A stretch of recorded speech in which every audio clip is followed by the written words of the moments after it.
General Jean Bosco Ntaganda yavutse mu 1973, ubu afite imyaka 52. Ubu arafunze kubera ibyaha by'intambara yahamijwe n'urukiko mpuzamahanga mpanabyaha ICC ku mpamvu z'ibyaha yashinjwaga. Ku nshuro ya mbere mu 2006, urukiko mpuzamahanga mpanabyaha rwashyizeho inyandiko zo kumuta muri yombi ashinjwa kwinjiza abana mu nyeshyamba.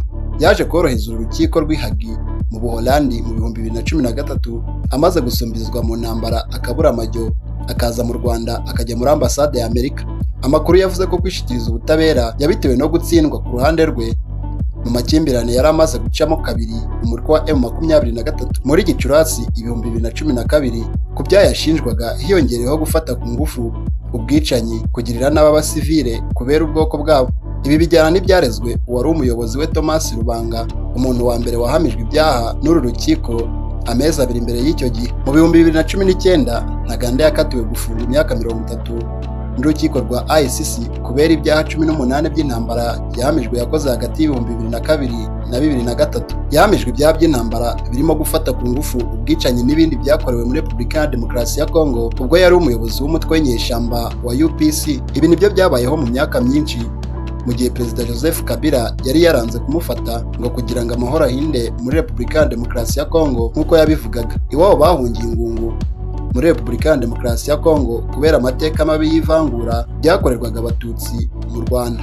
Niho yigiye amashuri ariko ntiyaharangiriza yisumbuye. Mu 1990, afite imyaka 17, yinjiye mu ngabo zari za RPA Inkotanyi nyuma y'uko Inkotanyi zibohoye igihugu zikanahagarika jenoside yakorerwaga Abatutsi mu 1994. Ntaganda yahise agana muri Repubulika ya Demokarasi ya Kongo ahari imitwe yitwaje intwaro nyinshi. Mu 2002, yinjiye mu mutwe wa Union des Patriotes Congolaises, aho yamaze imyaka 3 ari we ushinzwe ibikorwa bya gisirikare by'uyu mutwe wa Thomas Rubanga. Nyuma yinjiye mu wundi mutwe witwa CNDP wayoborwaga na Laurent Nkunda, undi murwanyi wari ukomeye mu karere kimwe na Ntaganda. Ntaganda yageze aho ahirika General Nkunda, afata ubutegetsi bwa CNDP, ubundi asinya amasezerano y'amahoro hagati ya Leta ya Repubulika ya Demokarasi ya Kongo icyo gihe na CNDP muri 2009. Ntaganda yinjijwe mu gisirikare cya Repubulika ya Demokarasi ya Kongo, azamurwa mu mapeti agirwa general. Ayo masezerano basinye icyo gihe mu 2009 niyo atarubahirijwe, ubundi avamo rwa M23 mwumva nona.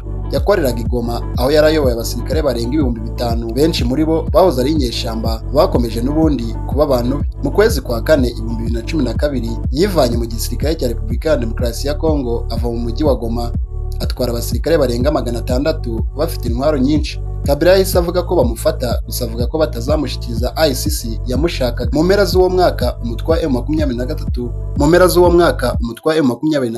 Bosco Ntaganda yari ayoboye wafashe umujyi wa Goma, ariko nyuma wemera kurekura. Amezi yakurikiyeho y'imirwano yatumye abantu bagera ku 800 bava mu byabo. Uruhande rwa Ntaganda rwatsinzwe n'urwa mugenzi we Colonel Sultani Makenga, bisa nkaho yatinye gupfa maze afata inzira ajya mu Rwanda, yerekeza i Kigali muri ambasade ya Amerika, aho yaje koherezwa urukiko rwa ICC rwari rumaze imyaka rumushaka. Kuva mu 2015 yaraburanishijwe mu 2019, amwa n'ibyaha 18 by'intambara, akagatirwa gufunga imyaka 30. Kugeza n'ubu Bosco Ntaganda aracyafunze. Amakuru aheruka gusohoka mu 2022 yavugaga ko yavanwaho yari afungiye akimurirwa muri gereza yo mu Bubiligi.